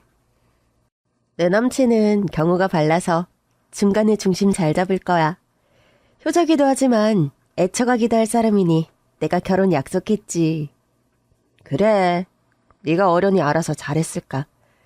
그래도 결혼 전에 시댁이랑 친정에 어떤 주기로 방문할지는 미리 약속해놓는 게 좋긴 하더라. 충고 고마워. 남친한테 한번 말해볼게. 친구는 유달리 부모님을 살갑게 챙기는 남자친구를 보면서 결혼 전에 그런 걱정을 했더랬습니다. 그런데 그때만 해도요. 솔직히 시댁에 시달리는 시대착오적인 며느리가 내가 될 거라곤 꿈에도 예상 못했습니다. 남자친구, 그러니까 지금의 남편은 저에게 청혼하면서 경선아, 남의 편이라서 남편이라고 한다지만 난 누가 뭐래도 평생 너만의 편이 될게. 네가 도둑질을 해도 살인을 해도 난 네 편을 들면서 평생 살 거야. 정말 무조건 내 편? 당연하지. 오늘부로 나 김민철의 자아는 없는 거나 마찬가지야. 내 심장 머리 모두 다 너 최경선의 것이니까. 나랑 결혼해 줄래? 지금 생각하면 닭살이 돋는 멘트지만 남편에겐 진심이 느껴졌고 그렇게 일편단심 저를 바라보는 마음에 크게 조건 같은 것도 따지지 않고 남편과 결혼을 결심했습니다. 사실 경제력이나 집안 배경은 저희 친정이 좀 더 좋은 편이거든요. 저희 부모님은 두 분 다 교감 교장 선생님으로 퇴임하셔서 노후 대비도 안정적이고 외할아버지께서 부동산 임대업을 오래 하신 바람에 전 결혼과 동시에 친정에서 아파트를 마련해 줄 만큼 여유가 있었습니다. 반대로 시댁은 지금도 시아버지께서 택시 운전을 하고 계시고 또 시아버지께서 젊어서 사업을 여러 번 말아먹은 바람에 경제적으로 여유롭지는 못한 편이었거든요. 솔직히 조건 같은 거 상관없이 남편이란 사람 하나가 좋아서 한 결혼이었습니다. 남편과는 연애 시절부터 싸울 일도 별로 없고 성격이 잘 맞았어요. 남편과 저는 성격이나 성향은 다르면서도 취향이나 취미는 비슷해서 한 집의 동반자로 살아가기에 최적의 짝꿍이었습니다. 그런데 완벽하고 행복할 것만 같던 저희 결혼 생활에 강력한 복병이 있었으니 그건 바로 시어머니였습니다. 경선아, 이번 주말에는 콩국수 먹으려고 하니까 점심에 늦지 말고 오렴. 콩국수요? 콩국수를 집에서 만드시게요? 그럼 콩국수만큼 간단한 음식이 어디 있다고 그러니? 콩은 불렸다가 삶아서 간 다음 시원하게 콩물 만들어 놓을 거니까 너는 내가 말한 방앗간에서 국수 소면만 사오렴. 가평에 있는 방앗간 말씀이세요? 그래.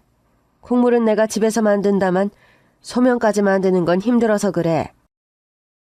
어머님, 시판 소면도 맛있는 거 많은데 제가 인터넷에서 주문해서 가면 안 될까요? 콩국수의 생명은 콩물하고 소면이다. 가평 방앗간 소면은 직접 손으로 반죽해서 숙성해서 만드는 데다 100% 국산 밀로만 만들어서 그 집 소면만 한 데가 없어. 주말 오전부터 가평 다녀오려면 차가 많이 막힐 텐데.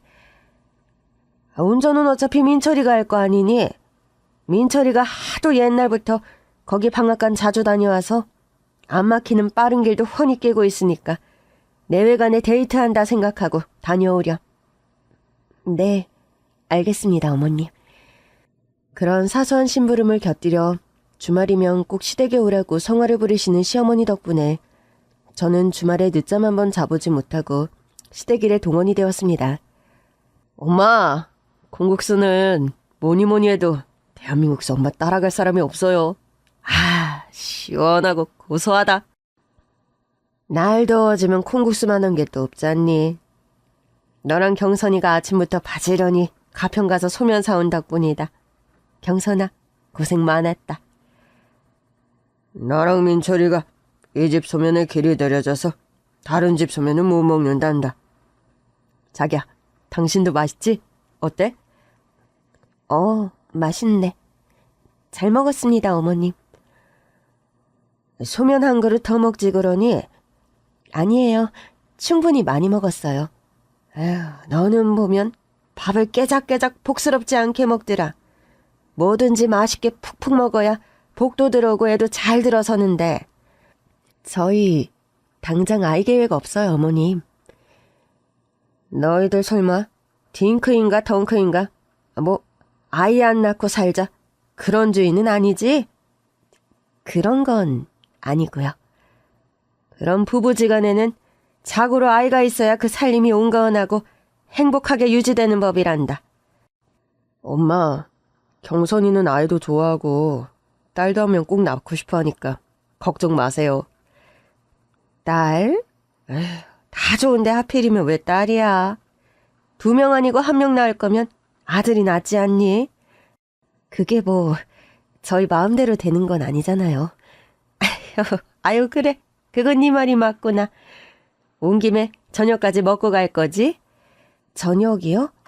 그래, 저녁에는 토종닭 사다가 푹 구워서 한방 백숙하려고 그런다.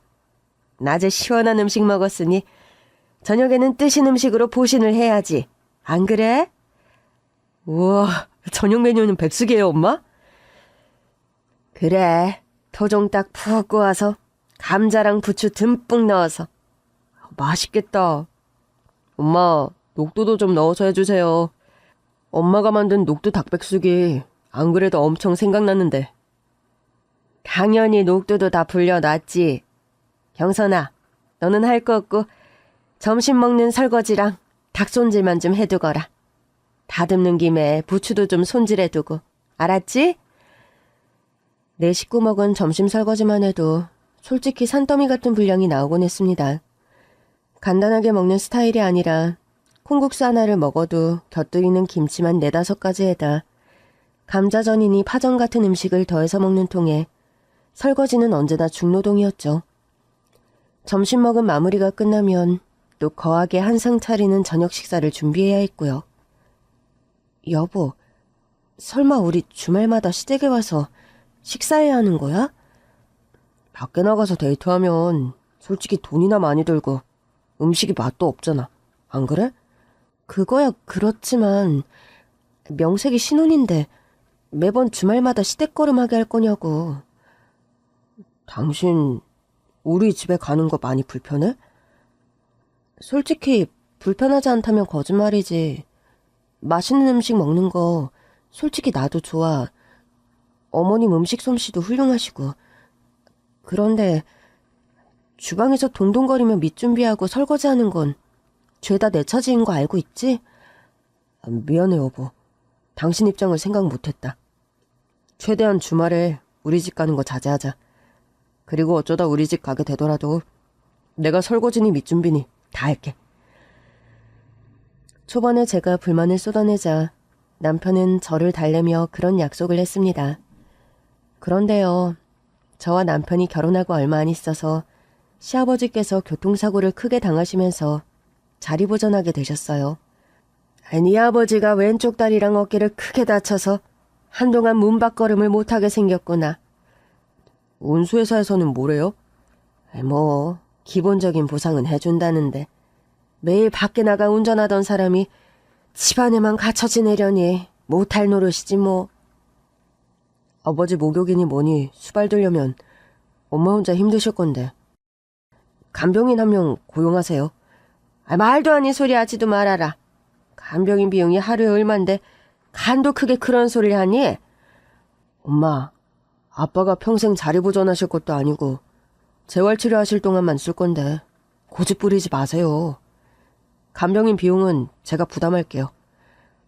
안 그래도 경제적으로 네 처가보다 처져서 너 장가 보낼 때 눈치코치 보였는데 시아버지 간병인 쓴다고 네가 돈 쓴다고 하면 네 처가가 참 좋아도 하겠구나.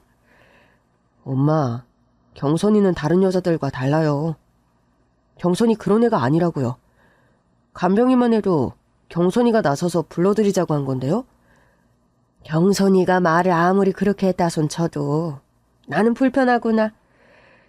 그리고 내가 운신이 힘든 것도 아니고 사지육신 멀쩡한데 왜 네 아빠 간병을 남의 손에 맡기니? 아유, 정말 엄마 고집은 알아줘야 해요. 그럼 하시다 정 힘드시면 말씀하세요. 목욕 같은 것도 그렇고 재활운동도 매일 다녀야 하는데 엄마 혼자는 힘드실 거예요. 하다가 정 힘들면 말할 테니 그 전까지는 간병인이니 뭐니 그런 쓸데없는 소리 말아라. 엄마 혼자서 아빠 병수발하게 해드려서 마음에 걸려서 그러죠. 정 엄마가 마음에 걸리면 집에나 자주 찾아오렴. 엄마는 그저 자주 너희 내외가 얼굴 보여주는 게 낙이다. 네 아버지도 집에만 계시니 사람이 그리워서 너희 내외가 자주 찾아오는 게 우리한테는 제일 효도야. 알았어요, 엄마. 자주 찾아뵐게요. 그렇게 시아버지가 자리보전을 하며 집에 계시게 되면서 주말마다의 시댁 방문은 저희 부부의 루틴이 되고 말았습니다. 자기야, 주말마다 시댁에 가는 거 힘든 거는 아는데 아버지 회복하실 때까지만 좀 이해해주라. 응? 알았어. 다른 이유도 아니고 아버님 편찮으셔서 그런 건데. 내가 이해할게. 고마워, 자기야. 다른 건 몰라도 아버지 목욕시키는 일은 엄마 혼자 아무래도 힘드셔서 주말에 가서 내가 해드려야 할 것 같아. 안 그래도 효자인 남편이 시어머니 혼자서 시아버지 병수발 때문에 힘들어서 시댁에 간다는데 그거 가지고 불평을 할 수는 없는 노릇이었습니다.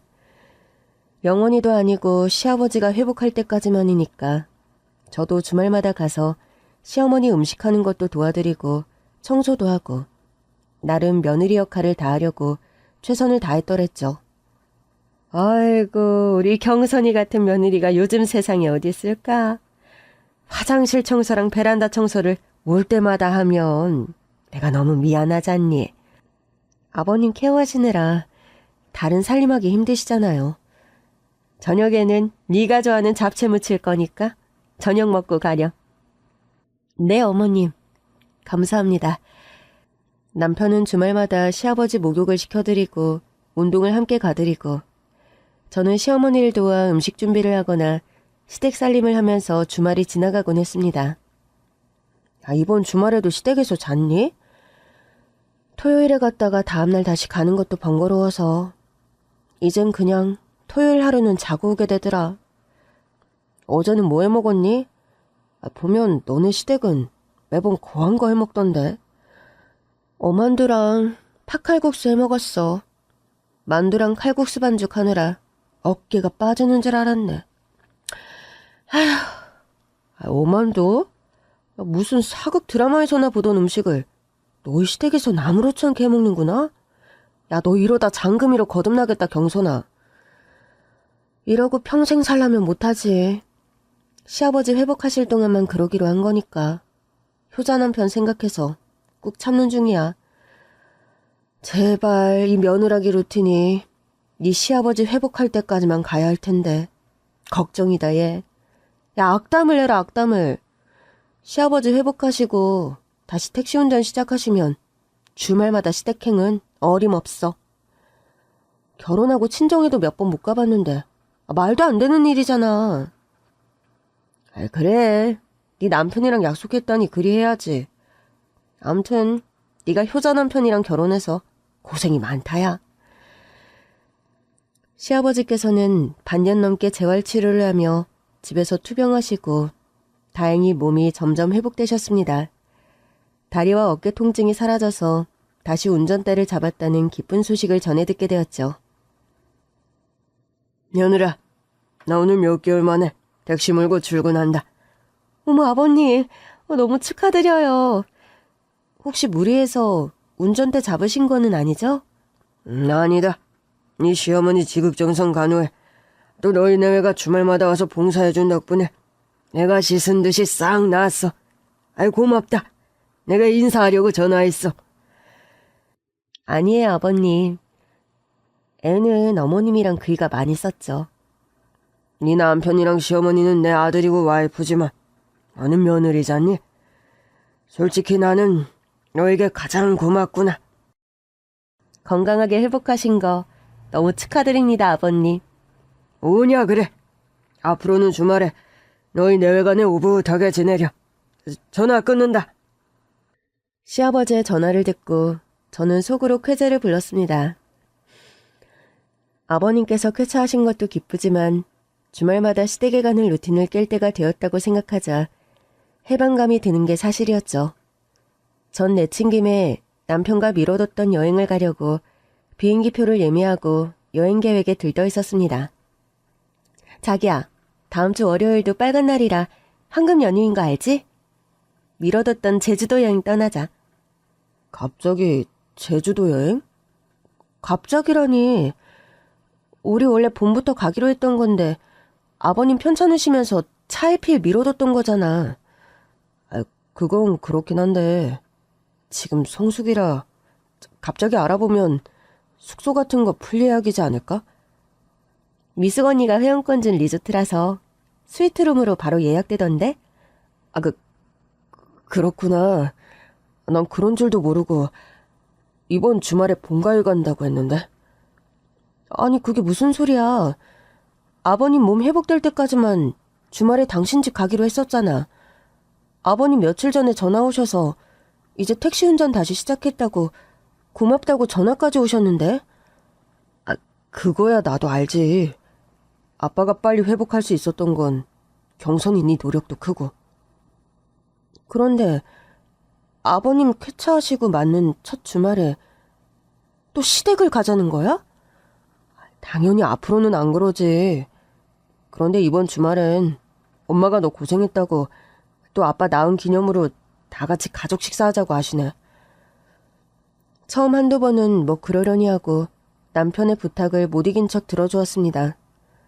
그런데요, 날이 갈수록 말도 안 되는 핑계를 대면서 저희 부부를 주말마다 시댁에 불러들이는 시어머니셨어요. 경선아, 이번 주말에 바쁘니? 네, 친구들하고 동창 모임이 잡혀서요. 그렇구나. 그러면 민철이만 오라고 해서 좀 고치라고 해야겠다. 뭘 고치는데요? 집안에 뭐가 고장났어요? 우리 집이 낡은 단독이라 여기저기 고장이 많이 나잖니. 네 시아버지는 그런 거 고치는 데는 똥손이고 또 철물점이나 그런 데 업자 부르면 부르는 게 값이라. 엄두가 안 나서 말이야. 네, 민철 씨 보고 가서 고치라고 할게요. 그래, 지하실에 계단 엇나간 거랑 두꺼비 집 자꾸 나가는 것만 손보고 얼른 집으로 보내마. 네, 알겠습니다, 어머님. 그런 식으로 시댁에 불려간 남편은 주말 하루 종일 시댁에서 시간을 보내고 왔습니다. 뭐 시댁에서의 루틴이야 말로 설명듣지 않아도 뻔했죠. 아침 먹고 점심 먹고 또 저녁까지 이어지는 거하고 맛있는 식사. 솔직히 집에 뭘 고친다는 것은 작은 핑계고 종일 아들에게 맛있는 걸 해먹이고 싶어하는 시어머니의 바램이라는 걸 저도 모르지 않았습니다. 자기야, 간장게장이랑 멸치볶음 싸왔어. 당신 간장게장 좋아하잖아. 음식 바리바리 싸들고 오지 않아도 좋으니까. 당신 주말마다 집에 가는 거 좀 그만하면 안 돼? 오늘은 사정이 좀 특별했잖아. 지하실 계단이랑 두꺼비집 고장나서. 우리 집에 나 아니면 그런 거 뚝딱뚝딱 고치는 사람이 없어서 그래. 철물점도 있고 널린 게 서비스 센터인데 그게 말이야 막걸리야. 우리 엄마가 그런 거 작은 거 고치면서 남의 손 빌리는 거 안 좋아하셔서 그래. 당신도 우리 엄마 성향 잘 알잖아. 당신은 어머니 성향만 중요하고 와이프 성향은 하나도 안 중요하니? 여보, 내 말은 그런 게 아니라. 됐어. 당신 분명히 나랑 약속했어. 아버님 다리랑 어깨 다친 거 나을 때까지만 주말에 시댁 가기로. 이미 그 약속 안 지킨 지 한참인데 나도 더는 못 참아. 처음엔 저와 부부싸움을 하는 것이 싫어서 주말에 시댁걸음하는 걸 관둔 남편이었습니다. 당신이랑 주말에 영화 보러 온 거 얼마만인지 모르겠다. 그러게, 당신이랑 일요일 조조 영화를 보러 오니까 우리가 결혼한 게 실감이 나네. 우리 점심은 브런치 먹고 들어가자. 여기 극장 앞에 유명한 브런치 가게 있어. 그때였어요. 남편의 휴대폰이 불길하게 울려댄 것은요. 민철아, 너 지금 어디니? 엄마? 나 지금 경선이랑 영화 보고 밥 먹으러 가는 길이에요. 그렇구나. 아유, 허리야.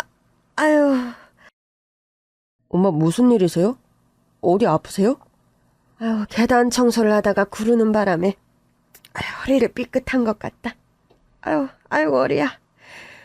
엄마도 참 조심 좀 하시지. 아빠는요? 네 아빠 오랜만에 일 시작했다고 요즘 주말에도 종일 택시 운전이다. 아이고, 허리야. 나 죽네. 엄마 조금만 계세요. 제가 당장 달려갈게요. 아니, 대체 무슨 일이길래 그래? 엄마가 허리를 다치셨나 봐. 바로 가봐야 할 것 같은데? 응급실이라도 가야 하는 상황인 줄 알고 저와 남편은 한달음에 시댁으로 달려갔습니다. 어머니, 괜찮으세요? 뜨거운 찜질을 했더니 좀 통증이 가라앉는구나. 엄마, 얼른 일어나세요. 당장 응급실 가게요. 모르는 병도 아닌데 무슨 응급실식이나. 아까 다 죽어갈 땐 언제고 병원을 안 가세요. 엄마가 워낙 허리가 약해서 한 계절에 꼭 한 번씩 삐끗하는 거 너도 알잖니. 내일 정형외과 가서 물리치료 받으면 좋아질걸. 뭐하러 응급실 가서 돈을 써. 그래도 통증이 심한데 어떻게 내일까지 참아요. 너랑 경선이가 와서 아픈 것도 쏙 들어갔구나. 경선아, 온 김에 밥이나 먹고 가렴. 마침 오전에 유부초밥 싸둔 게 있다. 식탁에 있으니 장국만 데펴서 민철이랑 먹어. 전 순간 시어머니가 꾀병을 부리고 저희네 애를 불러들였음을 직감했습니다. 저와 남편이 유부초밥을 먹기 시작한 순간 거실에 걸레질을 시작한 시어머니셨던 거죠. 엄마, 허리 삐끗했던 사람이 걸레질 하시는 거예요? 엄마 말하는 거 못 들었어. 너희네에 와서 엄마 허리 다 나았다고. 저녁에 솥밥 할 거니까 저녁이나 먹고 가렴. 한동안 주말만 되면 없던 병이 생기는 시어머니였고 그런 시어머니 때문에 할 수 없이 또 저와 남편은 시댁의 주말을 반납해야 하는 상황이 되었습니다. 여보, 나하고 말 좀 해. 금요일 저녁만 되면 당신 표정 어두워지는 탓에 내가 숨을 못 쉬겠다. 나 정말 참을 만큼 참았고 한계치까지 왔다는 거 당신도 알지?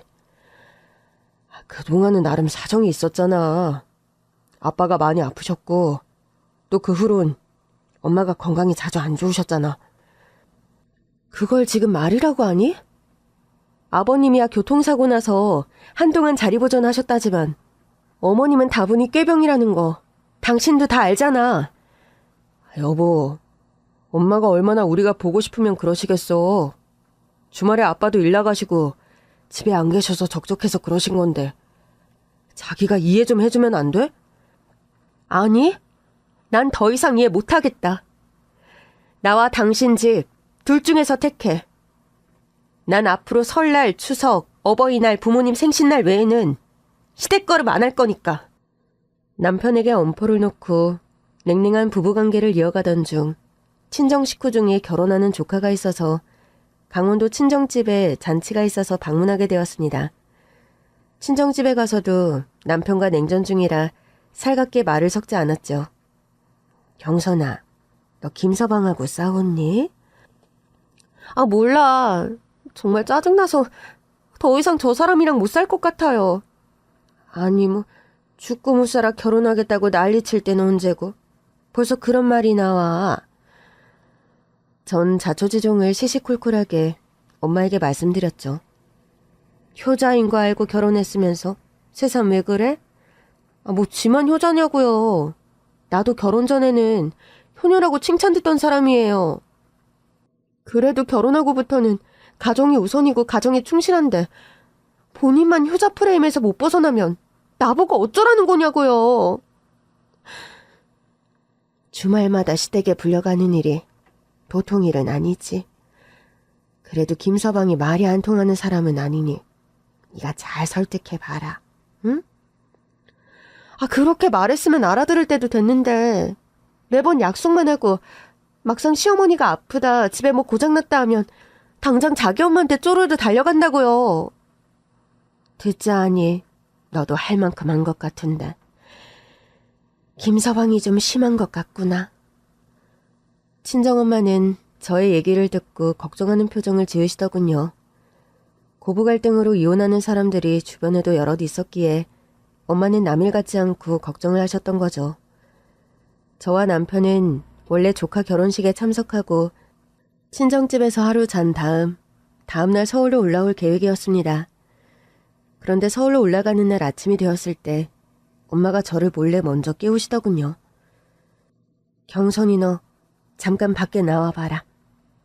엄마, 새벽부터 무슨 일이세요? 너 오늘 아침 먹고 서울 올라간다고 했지? 그랬죠. 근데 왜요? 너 엄마 말 듣고 오늘 절대로 김서방이랑 같이 서울 올라가지 마. 아니, 갑자기 왜 그래요, 엄마? 자세한 얘기는 나중에 해줄 테니까. 그런 줄 알아. 뭐라고 엄마에게 꼬치꼬치 캐물으려는데 남편과 친정아빠가 밖으로 나왔고 대화를 더는 이어갈 수 없었습니다. 여보, 나 오늘 하루 더 친정에 있다가 갈게. 당신 아직도 나한테 화 덜 풀려서 그런 거야? 그런 거 아니고 나도 오랜만에 집에 오니까 부모님이랑 같이 있고 싶어서 그래. 당신은 매주 주말이면 자기 집에 가면서 어쩌다 내가 친정에 하루 더 잔다는 게 불만이야? 저의 팩트폭력에 남편은 한마디 대꾸도 못하고 혼자서 서울로 올라갔습니다. 남편을 보내고 오랜만에 엄마가 해준 집밥을 먹어서인지 저는 잠이 쏟아져서 흥건히 낮잠을 잤습니다. 한참 자고 일어나 보니까 부재중 전화가 10통 가까이 와 있는 겁니다. 깜짝 놀라서 발신인을 확인해 보니까 손이 형님이었죠. 형님, 어쩐 일이세요? 동서, 지금 어디야? 저야 친정집이죠. 왜 그러세요? 친정조카 결혼식에 갔다더니만 아직 친정집이구나? 다행이네. 무슨 일 있으세요? 막 시끄러운 음악 소리 들리는데 어디세요? 아휴, 놀라지 말고 잘 들어. 나 지금 동선의 집에 있고 집에서 잔치 한판 거하게 펼쳐진 상황이야.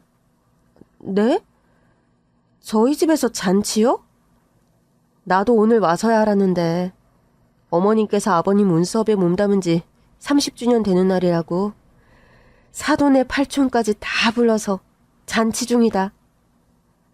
전 그런 말 하나도 못 들었는데 그 잔치를 우리 집에서 한다고요? 어머님께선 서방님에게 동서한테 말하라 이런 모양인데 아마 서방님이 동서 눈치보다 말 못한 모양이다. 아니, 무슨 이런 말도 안 되는 경우가 있어요. 아무리 며느리라지만 주인도 없는 집에서 잔치가 말이 되느냐 말이에요. 나도 이건 너무 경우가 아닌 것 같아서 동서한테 전화한 거야.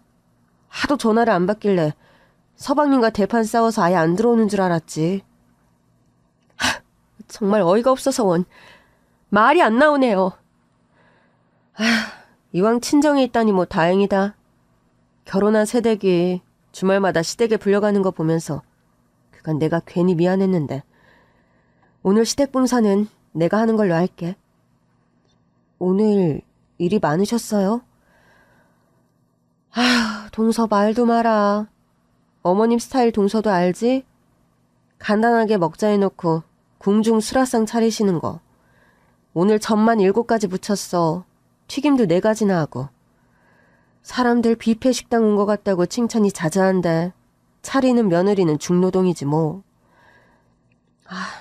뭐라 드릴 말씀이 없네요, 형님. 나야 어머님 성적 맞춰드릴 자신이 없어서 시댁 걸음 안 한 지 오래돼서 오랜만에 봉사인 걸 뭐. 친정에 간 거니까 이왕 간 거 푹 쉬다 와. 오늘 잔치 벌인 뒤처리는 내가 말끔하게 다 하고 갈게. 감사해요, 형님. 전화 끊고서 저는 당장 친정엄마에게 갔습니다. 엄마, 다 알고서 저 부러 못 가게 하신 거예요? 형님이랑 통화했구나. 너희 시어머니도 참 극성이다. 오늘 저희 집에서 잔치하는 건 어떻게 하셨어요? 어찌 알긴 어찌 알아. 너희 남편 밤늦게 집 밖에 나가서 하도 통화를 오래 하길래 혹시 바람이라도 났나 싶어서 쫓아가 봤더니만 그건 아니고 제 어머니랑 통화 중이더구나. 정말 저 사람을 어쩌면 좋을까요? 네가 홀몸도 아니고 임신 초기인데 오늘 서울 올라가서 남편이랑 부부싸움 해봐야 좋을 거 없을 것 같아서 내가 못 가게 한 거다. 임신한 거 아직 그 사람한테 말도 안 했어요. 애 아빠한테 임신 사실 언제까지 숨기려고 그러니? 안 살 살림도 아니고 애까지 들어섰는데 이참에 김서방한테 똑바로 말해라 너도. 저도 뭔가 결단을 내릴 때가 된 것 같아요, 엄마. 전 당장 남편에게 전화해서 따지는 대신 그날 밤도 친정에서 하루 더 자고 서울로 상경했습니다.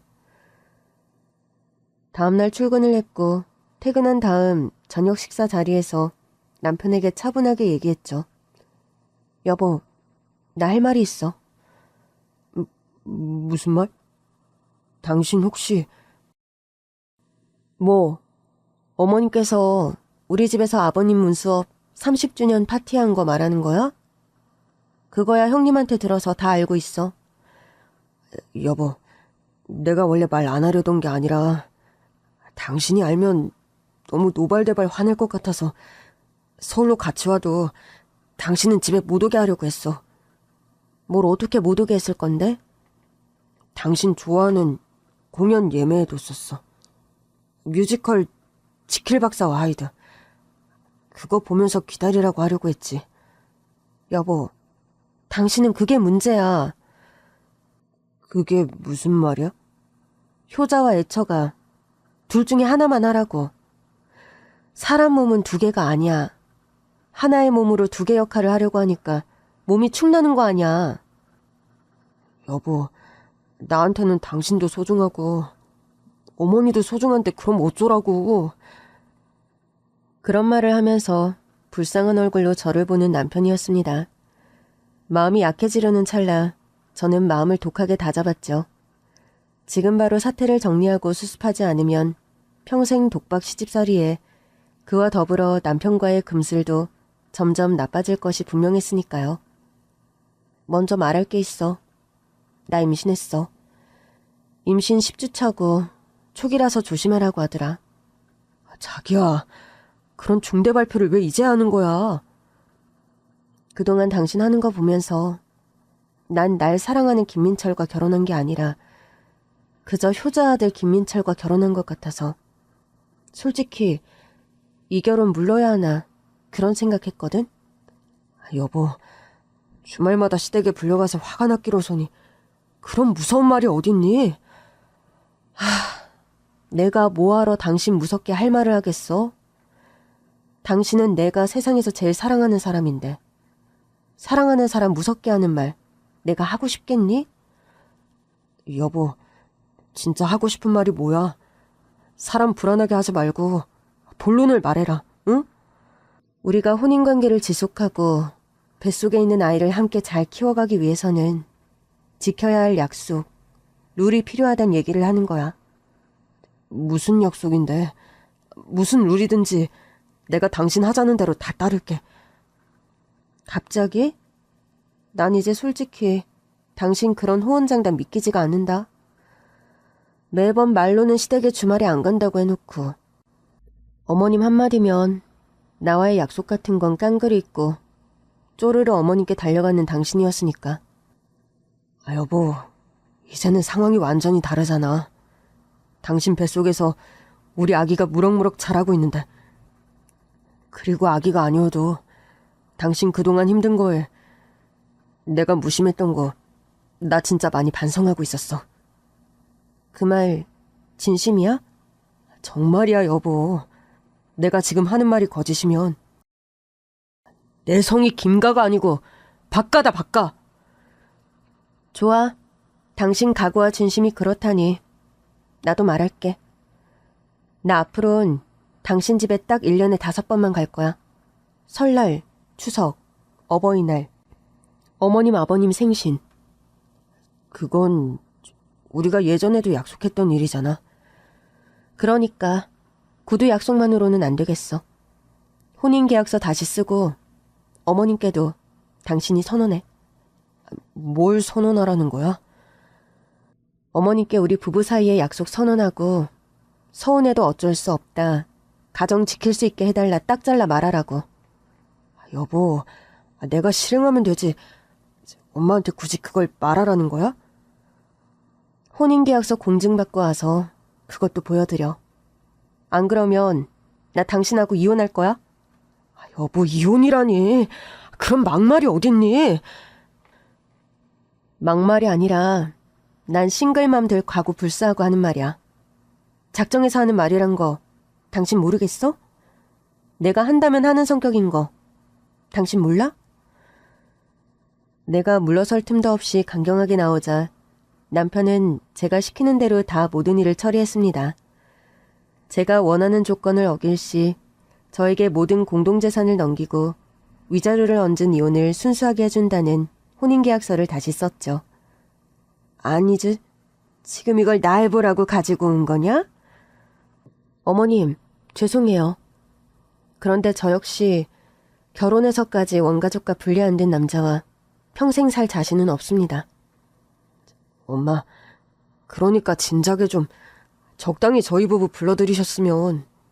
경선이가 이런 지경까진 안 왔잖아요. 그래서 지금 네가 하고 싶은 말이 뭐야?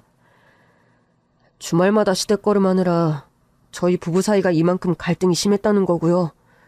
앞으론 저 가정에 충실해야 하니까 혼인계약서에 나온 날만 집에 올 수 있다고 말씀드리는 거예요. 경선이 너 이렇게까지 정말 해야 직성이 풀리니? 어머님, 저도 애초에 이렇게까지 강경한 방법을 쓰고 싶진 않았어요. 제 나름 이 사람과 평생 살 수 있을지 아닐지 고민 끝에 내린 결정이니 잘 헤아려 주셨으면 합니다. 엄마, 서운해도 어쩔 수 없어요. 경선이 이제 홀몸도 아니고 저 이제 진짜 한 집안의 가장이에요. 경선이랑 사이좋게 살 수 있게 엄마가 이해해 주세요. 남편과 제가 시어머니 앞에서 선언한 뒤 시어머니께서는 한 달을 몸져 누우셨다고 합니다. 시아버지께 전해 들은 말이라 진위 여부를 알 수는 없으나 속병으로 한참을 몸져 누운 시어머니셨죠. 그래도 이번만큼은 남편이 흔들리지 않고 저와의 약속을 지키더군요. 주말엔 저와 미리 약속한 데이트를 하거나 산모들이 하는 요가 클래스에 함께 동행해 주었어요.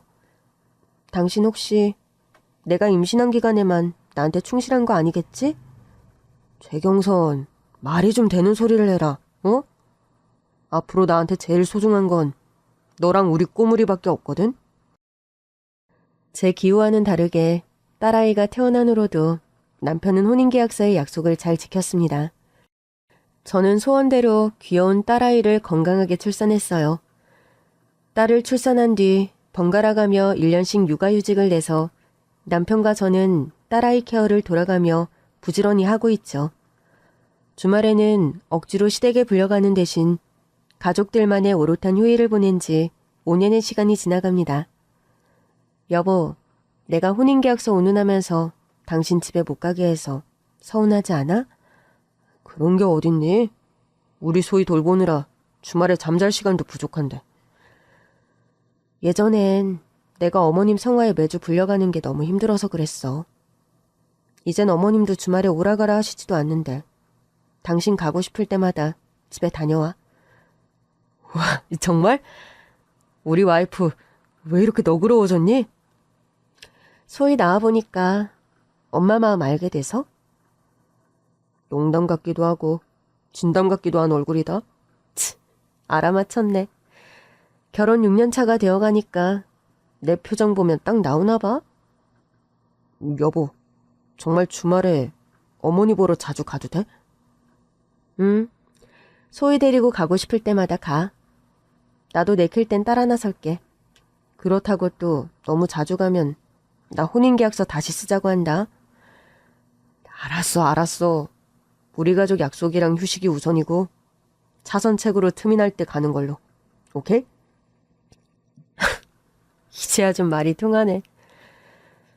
남편이 5년 넘게 저와의 약속을 잘 지켜주었고 저도 그 보답으로 남편에게 좀 더 너그러운 시댁 방문을 허락했습니다. 최근에는 한 달에 2번 정도 남편은 시댁을 찾습니다. 저도 덩달아 한 달에 1번 정도는 시댁에 가고요. 영영 시댁 걸음은 1년에 5번만 할 줄 알았더니 웬일로 마음을 바꾸었니? 마음에 안 드세요, 어머님? 그럼 원래대로 1년에 5번만 오는 걸로 할까요? 암튼 너는 말뿐새하고는 농담하고 진담도 구분을 못하니? 아님, 못하는 척하는 거야? 간만에 어머님 뵈니까 골려드리고 싶었나 봐요. 심히 놀리는 며느리가 있고 아휴 말세다 말세야. 뭐야, 두 사람 또 혹시 싸우는 거예요? 아휴 저 팔불출. 왜? 네 마누라한테 야단이라도 치는 줄 알았어? 엄마, 오랜만에 시댁 왔는데 잔소리하면 어느 며느리가 좋아해요. 마음에 안 드셔도 그저 좋다 하세요. 어디 가봐야 우리 경선이만한 며느리 찾기도 힘들어요. 어련하실라고요. 뜨신 밥 먹고 신 걱정하지 말고 와서 네 딸이나 얼러라. 계속 얻고 있었더니 등이 다 아프구나. 네, 엄마, 소희 이리 주세요. 침까지 흘리면서 벌써 잠들었네요. 이제는 예전보다 방문 횟수를 늘렸어도 따로 무리하게 저희 가족을 시댁에 오라고 강요하지 않는 시어머니십니다. 저희가 찾아갈 때만 환대해 주시고 따로 오라는 부담을 주지는 않으시죠. 굳이 횟수를 재자면 한 달에 2번 남편은 시댁에, 저는 1번 가는 것 같아요. 남편이 혼자 시댁에 가는 날 저는 강원도에 제 친정집을 찾습니다. 이번에는 너 혼자 왔니? 김서방은 집 본가에 갔고? 네, 소희 데리고 그 사람 시댁에 갔어요. 시부모님이랑 해서 다 같이 소희 데리고 놀이공원 간다고요. 시댁 나들이에 며느리만 쏙 빠졌구나. 그래도 넌 참 좋은 시대를 산다.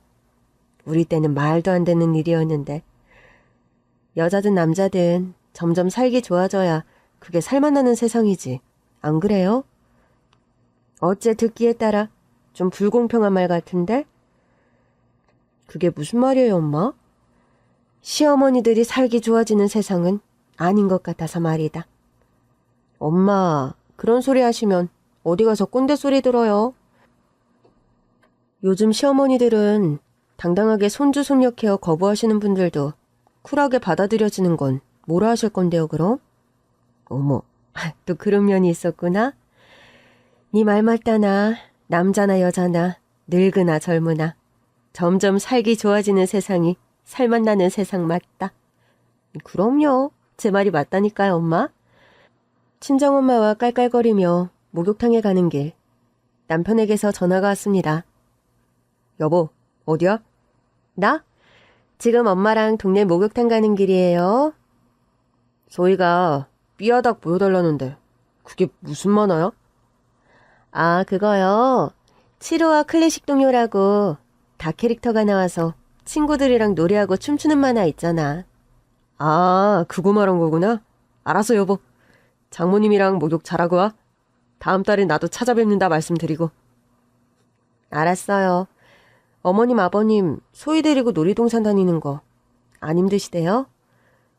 손주딸 덕분에 몇십 년 만에 놀이동산 와본다고 두 분이 더 신나하시네. 아, 되려 내가 힘들다.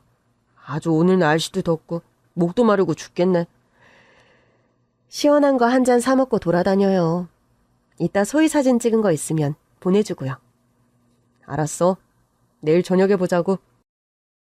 주말마다 시댁 방문하는 일로 새댁이었던 시절 스트레스에 시달리던 저였는데 지금 그 시절을 돌이켜보면 웃음이 나올 정도로 여유가 생긴 것 같습니다. 아휴, 네 시어머니 한 고집 하는 양반인데 그래도 네가 이혼하겠다고 큰소리 치면서 한 소리 한 게 효과가 있긴 있었나 보다. 그러게요. 결혼하고 1년을 주말은 무조건 시댁에 불려갔으니 아마 그 패턴 남편이나 시어머니가 포기 못했으면 저 김서방이랑 계속 못 살았을 거예요. 김서방이 하도 효자라 지 부모한테 완전히 독립하는 게 시간이 걸렸을 게다. 그러게요. 모든 사람이 원래 살던 습관 바뀌기가 힘든 거니까. 너희 시어머니도 시적절하게 아들 포기하고 네 남편도 정신 차리고 너에게 충실했으니 얼마나 다행이냐. 그러게요. 제가 그거 고마워서 소희 아빠 내킬 때마다 시댁 가도 뭐라 안 하잖아요. 부부란 게 그런 거다. 부족한 건 서로 채워주고 서로 마음에 안 드는 것도 반씩 양보하면서 사는 거. 네, 반씩 양보하면서 사는 거. 엄마, 말은 쉬운데 그런 결론 내리고 서로 맞춰가는 게 뭐 이리 우여곡절도 많고 난리법석이 많았나 몰라요. 그러게 말이다. 네 시어머니 너 없는 네 신혼집서 네 시아버지 30주년 근속 축하잔치가 압권이었지. 진짜 저 그땐 정말 너무 아니다 싶어서 이혼카드 내밀었었는데 지나고 보니 그게 신의 한 수였다 싶어요. 말이야 이렇게 한다만 네 시어머니도 아들을 출가 외인이다 생각하고 마음 내려놔준 게 다행이지. 그럼요. 나 한 사람만 잘한다고 되는 일 없는 게 세상 이치라는 거 저도 조금은 알겠어요, 엄마. 우리 딸이 애엄마 되더니 철들었구나. 저희 부부는 주말을 보내는 문제로 이혼 위기까지 겪었었는데 여러분의 주말은 어떠신가요? 모쪼록 소중한 가족과 함께하는 행복하고 여유로운 주말 보내시길 기원합니다. 긴 얘기는 여기서 이만 마칠게요. 감사합니다.